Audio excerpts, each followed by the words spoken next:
Hi, shalom friends.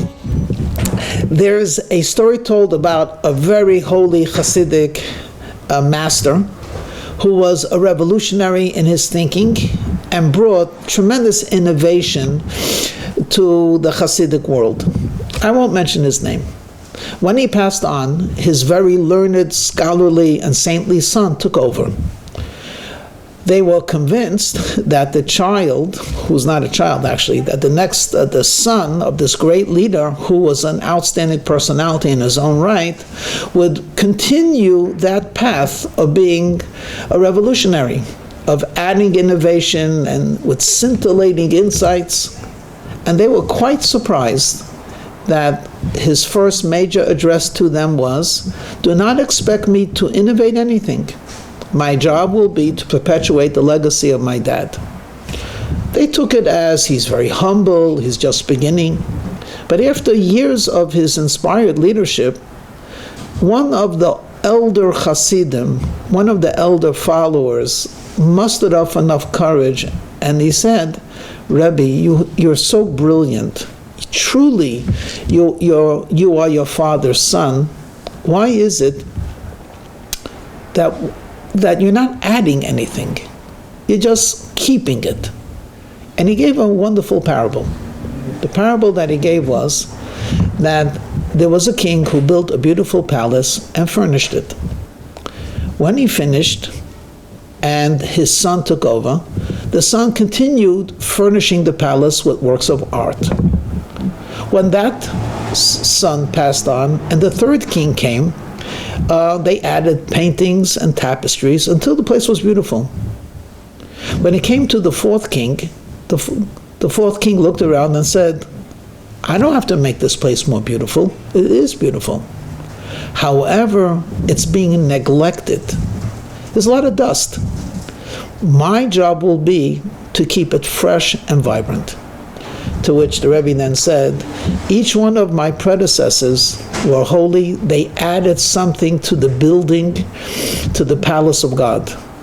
I don't have to add anything, it's perfect. But however, over time, the disuse and the neglect, some of the beautiful teachings and the beautiful ways of life have become dusty. So what I will do is keep it fresh. I will dust it, I will bring it alive again. I don't have to innovate, but I will certainly enhance what's already there." I think it's a beautiful insight into life in general. All of us admire creativity, inspiration. It's really, and we are so privileged, especially in the 21st century, to have been the recipients of the past and of the present of people that are truly awesome in their capacity to innovate, to add something that no one ever thought of. But with that gift comes a liability, and that is we confuse the ability to innovate, to be creative, with the need. Well, let me explain what I mean. I will use loosely the word the Ten Commandments, okay? Thou shalt not murder, you shall respect your parents. Do not be jealous, believe in God. Don't curse God's name. In general, don't curse, right? And don't commit adultery. Now, this is over 3,300 years old. Is there anything that has to be innovated? Has anyone in civilization come up with a more true, simple, basic affirmation of human life? Don't commit murder. Has anyone come up with something better about your relationship with parents? Is it not true that someone's wife should be considered sacred? I mean, do we have to innovate? No, we have to dust it. How do we apply this law in this society? because people today are not walking about with spears, and as a rule, one neighborhood does not invade another neighborhood, and people don't eat people. Cannibalism is out. So we have to figure out, what does it mean, do not steal, do not lie, in a contemporary form. We're not changing it, we're not innovating. And I believe, personally, the room for creativity is in technology. By all means, we should not go back to 500 years ago medicine, 500 years ago technology, 500 years ago farming. No.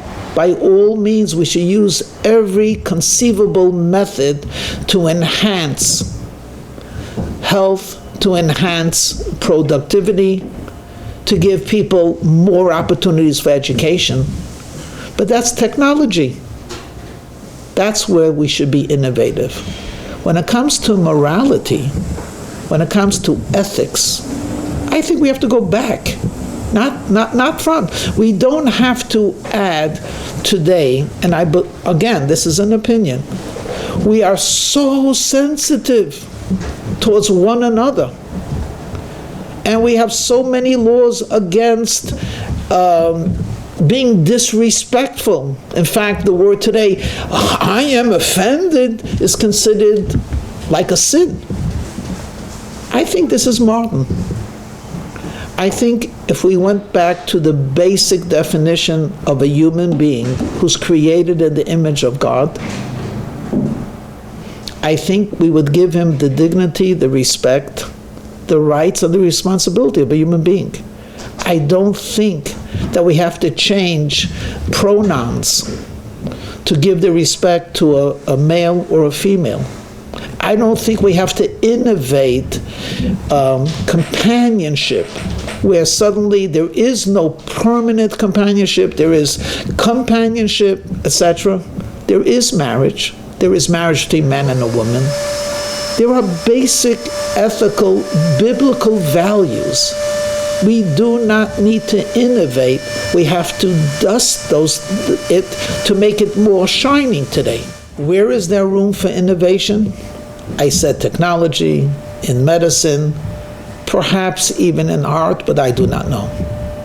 The one place where I myself see a intersection which still has to be worked on is actually in the field of mental health.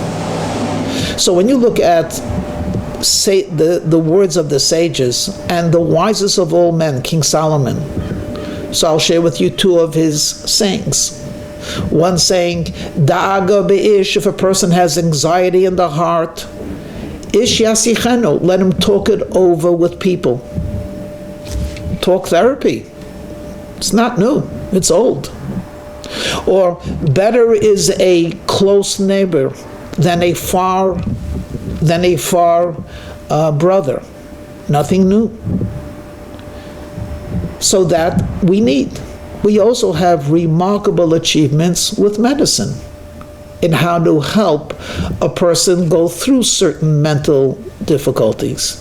Here, there's a mixture of the ethics, the morality of the Torah, ancient wisdom, and I would add the word gentle wisdom from Sinai, that's so important in strengthening mental health, as well as the remarkable achievements in medicine and in perhaps certain forms of meditation in terms of alleviating stress and anxiety.